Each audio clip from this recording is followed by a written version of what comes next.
Good morning, everybody. I would like to share a very important point today with you people. Do you know language is used only for communication? And communication takes place through four basic activities: listening, speaking, reading, and writing. These are skills, so there is only a little to learn, but a lot more to exercise and practice. What to practice and how to practice? To answer these two questions, let us see these basic activities once again. We listen sentences, we speak sentences, we read sentences, and we write sentences. So sentence is common to all these four basic activities. They are called the basic skills of a language. So we have to learn sentence. It is the main problem of the learners too. They are suffering from the problem of sentence framing and using it in proper context. So we have to learn sentence framing and its use. And grammar must teach sentence framing and its use. If it does not do so, it would be useless. Grammar should not be self-contained. It should be oriented to raise the language skills. So let us come to the topic sentence, its basic structure and function. Now let me ask a question here. Why do we use sentence? Sentence is to say something. And when we say something, it is about something. What is it that says something? If you consider this question, then you will find that it is verb in the group of words that make a sentence. It is verb that says something. Without verb you cannot say anything. Okay, what does it say about then? It says about some noun or pronoun. Verb says something and it is about some noun or pronoun. So this is the structure of the sentence. This is the basic structure. Therefore, sentence is equal to noun or pronoun plus verb. Simple formula. A shortest, smallest sentence will at least contain these two words: a noun or pronoun and a verb. Hence, before we come to sentence, we must be acquainted with noun, pronoun and verb. Here are the nouns.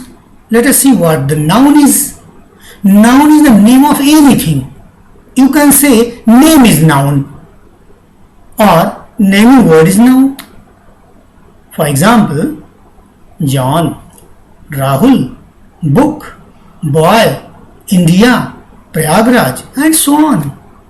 They are nouns. They are the name of some object, some person, or some place. Okay. Now, pronoun, a word used in place of noun is called pronoun. It has many kinds. That is given in detail in grammar books, but we have not to go that much. Otherwise, we would get messed up with that only and we would not be able to proceed on the way to learning sentences and using it for communication.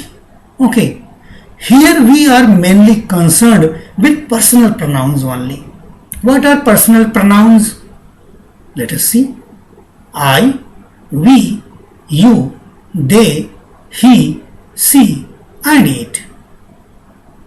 These 7 are personal pronouns. They are classified into 3 groups. In 3 persons. first person, second person and third person. Here I and we are the first person, the speaker.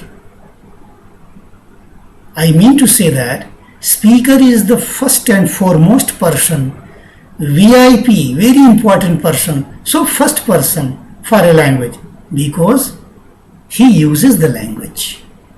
Okay, so I and we are first person.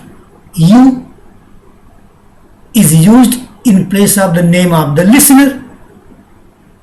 So listener is the second important person. So listener is said to be the second person.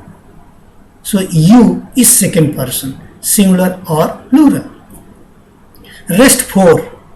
They, he, she, it. They are third person. They are neither speaker nor the listener, but they are the ones spoken about. He, she and it are singular and they is plural of these three. Let us see next. These 7 pronouns include all the nouns in the world. When we say something in the sentence, certainly it is about somebody, something or some place, about some noun in brief you can say. But we are going to learn sentence framing only with these 7 pronouns. They include all the nouns in the world. So the rule applied to these pronouns will get applied on these nouns too, as the case is. So let us see the nouns that are in the group of I first. I group includes all the nouns that are singular and they are the speakers of all genders. V group includes the plural speakers, plural nouns who are the speakers of all genders. U group includes all those nouns who are the listeners in all numbers and in all genders. Okay, that's all right. Now next slide shows that grouping nouns under personal pronouns, and here first one is singular nouns. He, she, it. He group refers to all the singular nouns of masculine gender.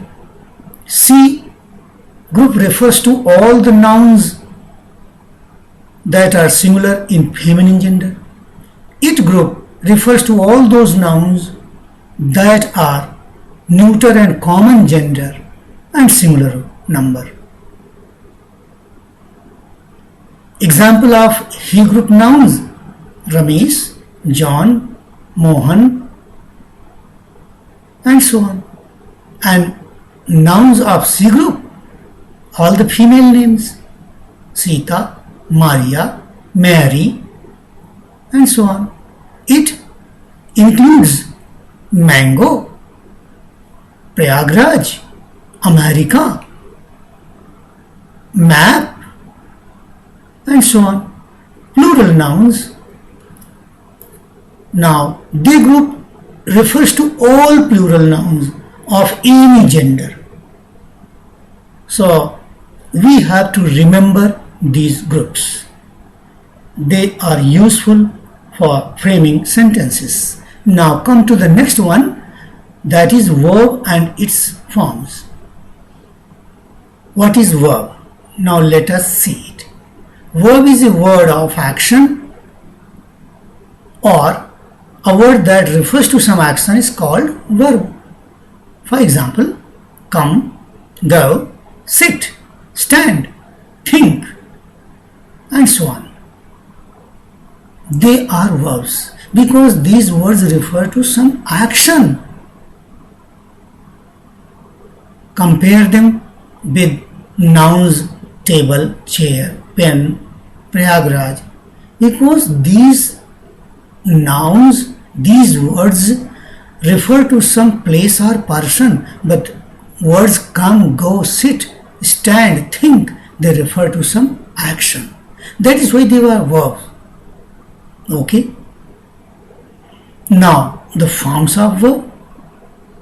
Here you see first form, that is present form, is noted to be V1.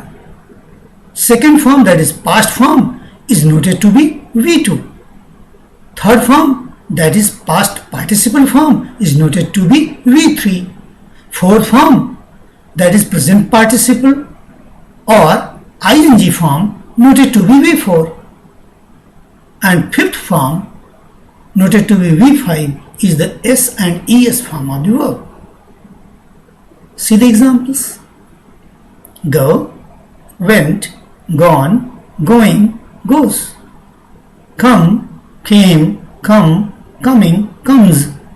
Feed, fed, fed, feeding, feeds. Keep, kept, kept, keeping, keeps.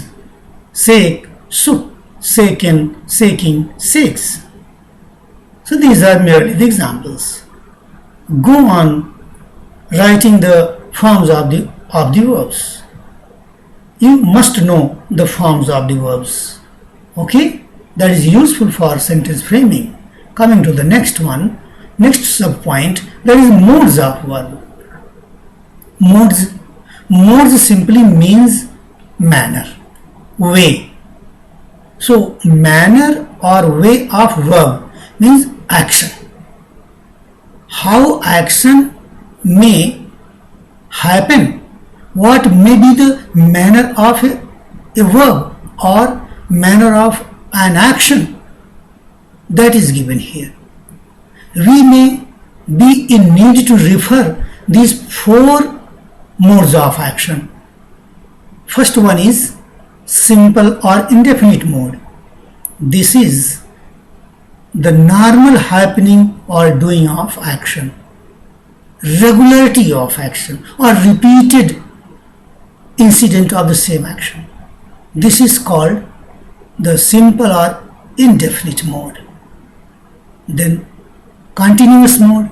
Continuous mode refers to the action continuing at or around a point of time. Now perfect mode refers to an action that is completed before a point of time, but its effect is continuing to the point. Remember it. And fourth one, perfect continuous mode, refers to an action that started before the point of time and action itself is continuing to the point of time. Okay, what is the difference then between third and fourth one? In third mode, I mean perfect mode, action is complete, its effect continues to the point of time. And in fourth one, action has only started before a point and the action itself is continuing to the point. Okay, is that clear? Alright, now tense forms. With this much of introduction of these terms, now you can know what the tense form is. When these modes of action are put into three fractions of time, present, past, future, we get four modes of action into three fractions of time and thus 12 tense forms. Okay? I mean to say that these four modes may be in present, they may be in past, and they may be in future. So altogether 4 plus 4 plus 4, we get 12 tense forms. That is, every tense form is unique in itself. It refers to a particular mode of action in a particular time, in a particular fraction of time. So that is the tense form. This way they all are unique in their own way. So let us see how the basic structure of a sentence, noun or pronoun plus verb changes or it gets different forms in these 12 tense forms as in traditional grammar. Okay, so this much is sufficient for the introduction. Revise these points, keep in your mind, and be ready to take lesson in the tense forms. So keep on learning. Thank you very much.